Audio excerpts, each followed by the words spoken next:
Good morning વિદ્યાર્થી મિત્રો। હવે આજે આપણે સમઅભિસારી દ્રાવણો અથવા તો સમદાબી દ્રાવણો કોને કહેવાય તેના વિશેની ચર્ચા કરવાની છે અને તેના પ્રકારોની ચર્ચા કરવાની છે અને ત્યારબાદ તેના એટલે કે અભિસરણ દબાણના આધારિત એક્ઝામ્પલ ગણવાના છે। અભિસરણ દબાણ એટલે કે પાઈ, તો કે પાઈના આધારિત એનો એક્ઝામ્પલ ગણવાનો છે। તો જોઈએ બેટા કે સમઅભિસારી દ્રાવણો અથવા તો સમદાબી દ્રાવણો કોને કહેવામાં આવે છે? તો કે જે દ્રાવણોના અભિસરણ દબાણ નિયત તાપમાને સમાન હોય તો તેને સમઅભિસારી દ્રાવણો કહે છે। તો તેને શું કહેવામાં આવે છે બેટા? સમઅભિસારી દ્રાવણો કહેવામાં આવે છે। એટલે કહેવાનો મતલબ એવો થયો કે કોઈ એવું તાપમાન કે એ તાપમાને કોઈ પણ બે દ્રાવણો કે ત્રણ દ્રાવણોના અભિસરણ દબાણ સમાન હોય એટલે કે pi1 = pi2 હોય બેટા। pi1 = pi2 હોય તો pi1 = pi2 હોય એટલે કે કોઈ એવા તાપમાને અભિસરણ દબાણ કેવા હોય? સમાન હોય તો તેને શું કહેવાય? સમઅભિસારી દ્રાવણો કહે છે। જ્યારે આવા દ્રાવણોને જ્યારે અર્ધપારગમ્ય પડદા વડે અલગ કરવામાં આવે તો અભિસરણ થતું નથી। એટલે સમઅભિસારી દ્રાવણો વચ્ચે જે રાખેલો પડદો છે, અર્ધપારગમ્ય પડદો, એ પડદાને દૂર કરી નાખવામાં આવે તો તેમની વચ્ચે અભિસરણ થતું નથી। બીજો મુદ્દો છે સમઅભિસારી દ્રાવણો જે છે આ દ્રાવણના બાષ્પ દબાણ સમાન હોય છે માટે તેને સમદાબી દ્રાવણો તરીકે પણ ઓળખવામાં આવે છે। માટે તેને શેના તરીકે ઓળખવામાં આવે છે બેટા? સમદાબી દ્રાવણો તરીકે પણ ઓળખવામાં આવે છે। એટલે સમઅભિસારી જે દ્રાવણો છે એ દ્રાવણના બાષ્પ દબાણ સમાન હોવાથી તેને સમદાબી દ્રાવણો તરીકે પણ ઓળખવામાં આવે છે। ખ્યાલ આવ્યો કે નહીં બેટા? એક હિન્ટ આપી છે કે સમઅભિસારી દ્રાવણો હોય એટલે કે એની સાંદ્રતા જે છે એ સાંદ્રતા સમાન હોય છે। સમઅભિસારી દ્રાવણોની સાંદ્રતા કેવી હોય બેટા? સમાન હોય છે। ઉદાહરણ લખ્યું છે અહીંયા, સમજો ઉદાહરણ।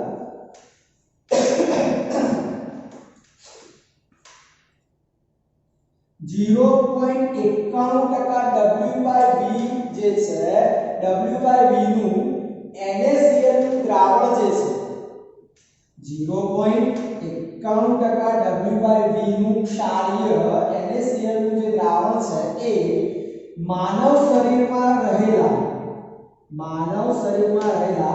લોહીમાંના રક્ત કણોના સાથે સમઅભિસારી છે। સાથે કેવું છે? સમઅભિસારી છે। એટલે કે 0.91% W/V નું ક્ષારીય NaCl નું ક્ષારીય દ્રાવણ જે છે એ માનવ શરીરમાં રહેલા લોહી એટલે કે બ્લડમાં રહેલા રક્ત કણોના સાથે સમઅભિસારી છે એટલા માટે મેં વચ્ચે નિશાની = ની મૂકી બેટા। કેવું છે? સમઅભિસારી છે। કેવું છે? સમઅભિસારી છે। એવી જ રીતે 0.1 મોલારિટી H2SO4 નું દ્રાવણ જે છે એ 0.3 મોલારિટી ગ્લુકોઝના દ્રાવણ સાથે સમઅભિસારી છે। એટલે કે 0.1 મોલર H2SO4 નું જે દ્રાવણ છે 0.3 મોલારિટી ગ્લુકોઝના દ્રાવણ સાથે સમઅભિસારી અભિસારી છે બેટા। તો આ બે ઉદાહરણ તમને આપ્યા 0.51% W/V NaCl નું દ્રાવણ રક્તકણોના સાથે સમઅભિસારી છે। 0.1 મોલારિટી H2SO4 નું દ્રાવણ 0.3 મોલારિટી ગ્લુકોઝના દ્રાવણ સાથે સમઅભિસારી છે। કારણ કે સંખ્યાત્મક ગુણધર્મ છે, અભિસરણ દબાણ કેવો ગુણધર્મ છે? સંખ્યાત્મક ગુણધર્મ છે। કેવી રીતે? તો અહીંયા સમજો। આ H2SO4 ની સાંદ્રતા કેટલી? તો 0.1 મોલારિટી। H2SO4 માં આયનોની સંખ્યા કેટલી? તો કે 3। આયનોની સંખ્યા કેટલી? તો કે 3। હાઇડ્રોજનની 2 અને SO4 -2 એટલે 3 આયનો થયા। તો 0.1 ગુણ્યા 3 એટલે સાંદ્રતા કેટલી મળી? 0.3 બરાબર। આયનોની સંખ્યા સાથે ગુણાકાર કરો। એવી જ રીતે 0.3 મોલારિટી ગ્લુકોઝનું દ્રાવણ છે। ગ્લુકોઝના આયનોની સંખ્યા 1 કહેવાય। Glucose, urea, fructose, maltose, lactose આ બધામાં આયનોની સંખ્યા 1 કહેવાય। તો 0.3 ગુણ્યા 1 જવાબ કેટલો મળ્યો? 0.3। તો આ બંને જે છે આ બંનેના અભિસરણ દબાણ કેવા થાય? સરખા થાય। એટલા માટે કીધું છે કે 0.1 મોલારિટી H2SO4 નું દ્રાવણ છે એ 0.3 મોલારિટી ગ્લુકોઝના દ્રાવણ સાથે કેવું છે? સમઅભિસારી છે। કારણ કે અભિસરણ દબાણ જે છે સંખ્યાત્મક ગુણધર્મ છે જે સંખ્યા કણો પર આધારિત છે। તો આવા MCQ જે છે એ તમારે પૂછાતા હોય છે નીટ JEE ગુજકેટમાં, જે તમારે ધ્યાન રાખવાના છે। અહીંયા સુધી ખ્યાલ આવી ગયો છે। હવે વાત કરીએ સમઅભિસારી દ્રાવણોના બે પ્રકાર આપેલા છે। હાઇપોટોનિક જેને બીજા શબ્દોમાં કહેવાય અલ્પ અભિસારી, અને હાઇપરટોનિકને કહેવાય અતિ અભિસારી બીજા શબ્દોમાં કહીએ તો। અહીંયા હાઇપોનો મતલબ તમને કહી દઉં, હાઇપોનો મતલબ ઓછું। હાઇપોનો મતલબ શું છે? ઓછું છે। અને હાઇપરનો મતલબ થાય વધુ। હાઇપરનો મતલબ શું થાય? વધુ। આ હાઇપર શબ્દ છે બેટા, આ હાઇપરનો મતલબ થાય વધુ અને હાઇપોનો મતલબ થાય ઓછું। બરાબર। તો હાઇપોટોનિક તો કે જે દ્રાવણનું અભિસરણ દબાણ ઓછું હોય કોની સાપેક્ષે? તો આપેલા બીજા દ્રાવણના અભિસરણ દબાણની સાપેક્ષે। તો કે જે દ્રાવણનું અભિસરણ દબાણ બીજા દ્રાવણના અભિસરણ દબાણની સાપેક્ષમાં ઓછું હોય તો તેને હાઇપોટોનિક એટલે કે અલ્પ અભિસારી કહે છે। સમજાવો। અહીંયા 0.91% W/V NaCl નું ક્ષારીય દ્રાવણ છે, રક્તકણો સાથે સમઅભિસારી છે। બરાબર। હવે હું શું કહું છું? 0.51% W/V કરતા ઓછું થઈ જાય NaCl નું ક્ષારીય દ્રાવણ, એટલે આ NaCl નું ક્ષારીય દ્રાવણ જે છે એનું અભિસરણ દબાણ 0.51% કરતા ઓછું થઈ ગયું। બરાબર। અહીંયા લખ્યું છે જુઓ, 0.51% W/V કરતા ઓછું હોય NaCl નું દ્રાવણ તો ઓછું થઈ ગયું, ઓછું એટલે હાઇપોટોનિક કહેવાય। એવી જ રીતે હાઇપરટોનિક તો કે જે દ્રાવણનું અભિસરણ દબાણ વધુ હોય, જે દ્રાવણનું અભિસરણ દબાણ કેવું હોય બેટા? વધુ હોય તો તેને હાઇપરનો મતલબ વધુ થાય। તો જે દ્રાવણનું અભિસરણ દબાણ ઓછું તો હાઇપોટોનિક, જે દ્રાવણનું અભિસરણ દબાણ વધુ તો હાઇપરટોનિક કહે છે। હાઇપર એટલે અતિ અભિસારી।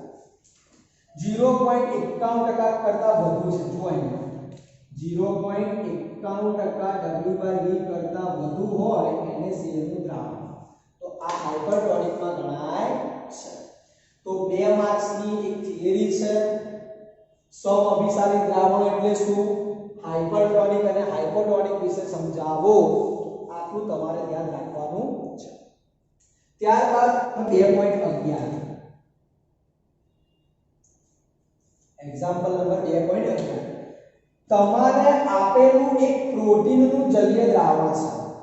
ધ્યાન આપજો બેટા, રકમ બોલો। તમને આપેલું એક પ્રોટીનનું જલીય દ્રાવણ છે। આ પ્રોટીનના જલીય દ્રાવણનું કદ કેટલું છે? 200 સેન્ટીમીટર ક્યુબ છે।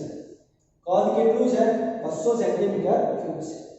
જેની અંદર પ્રોટીનનું વજન 1.26 ગ્રામ છે, જેમાં પ્રોટીનનું વજન કેટલું છે 1.26 ગ્રામ છે, તો 300 કેલ્વિન તાપમાને તો 300 કેલ્વિન તાપમાને દ્રાવણનું અભિસરણ દબાણ 2.57 ગુણ્યા 10 ની માઈનસ 3 ઘાત 12 છે. 2.57 ગુણ્યા 10 ની માઈનસ 3 ઘાત 12 છે. તો દ્રાવણ જે છે એ દ્રાવણમાં રહેલા પ્રોટીન એટલે કે દ્રાવ્ય એટલે કે પ્રોટીનનો અણુભાર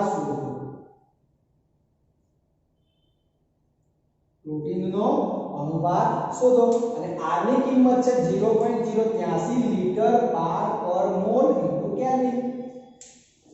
તો અહીંયા R ના એકમ પરથી એક વસ્તુ નક્કી થઈ ગઈ કે આ કદ જે છે ને એ લીટરમાં જોઈએ. કદ શેમાં જોઈએ? લીટરમાં જોઈએ.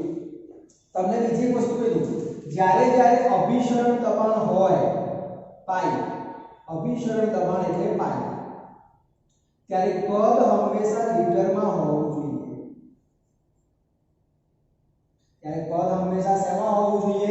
લીટરમાં હોવું જોઈએ. જ્યારે અભિસરણ દબાણ પાઈની વાત આવે બેટા, એટલે અભિસરણ દબાણ પાઈની વાત આવે એટલે કદ હંમેશા લીટરમાં જોઈએ. તો સેન્ટીમીટર ક્યુબ છે એને હું લીટરમાં કન્વર્ટ કરું છું. કેવી રીતે કન્વર્ટ કરીશ તો અહીંયા જોજો. 1 લીટર બરાબર 1000 સેન્ટીમીટર ક્યુબ કહેવાય. 1 લીટર બરાબર શું કહેવાય? 1000 સેન્ટીમીટર ક્યુબ કહેવાય. આ ધ્યાન રાખજો બેટા એક્ઝામ્પલ માટે. 1 લીટર બરાબર 1000 સેન્ટીમીટર ક્યુબ કહેવાય. તો મારે શું કરવું પડે સમજજો. સેન્ટીમીટર ક્યુબ છે એને મારે લીટરમાં કન્વર્ટ કરવાના છે.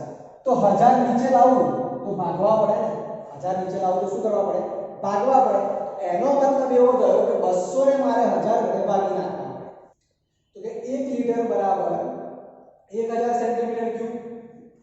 તો સેન્ટીમીટર ક્યુબમાંથી લીટરમાં જવું હોય 11મા ધોરણમાં શીખવાડ્યું હતું. નાના એકમમાંથી મોટા એકમમાં જવું હોય તો ભાગવા પડે.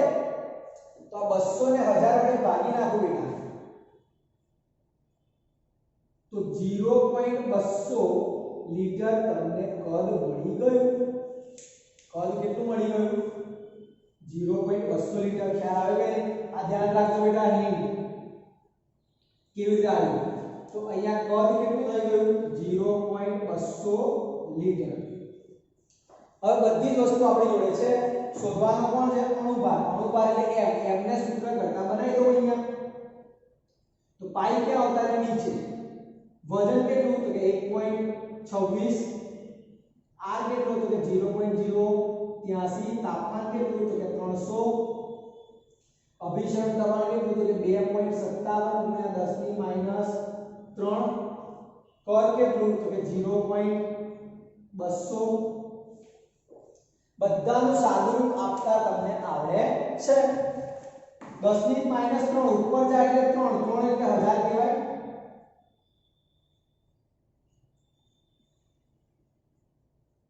10 ની 3 ક્યાં ગયા? ઉપર ગયા.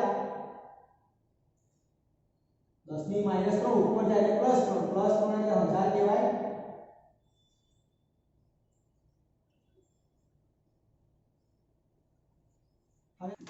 આ જે પણ કઈ કિંમત લખી છે આ કિંમતનું સાદુરૂપ તમે આપી દો એટલે તમને એક જવાબ મળે. એ તમને મળી ગયો અણુભાર ગ્રામ પ્રતિ મોલ. આનું સાદુરૂપ તમે બેટા આપી દો તો તમને કોઈ કિંમત મળશે. આ કિંમત જે મળે છે એ થઈ ગયો તમારો અણુભાર. કોનો? કે પ્રોટીનનો. તો ખ્યાલ આવે કે બેટા? તો આ સાદુરૂપ તમારે જાતે આપવાનું છે. ફરીથી રિપીટ કરું છું.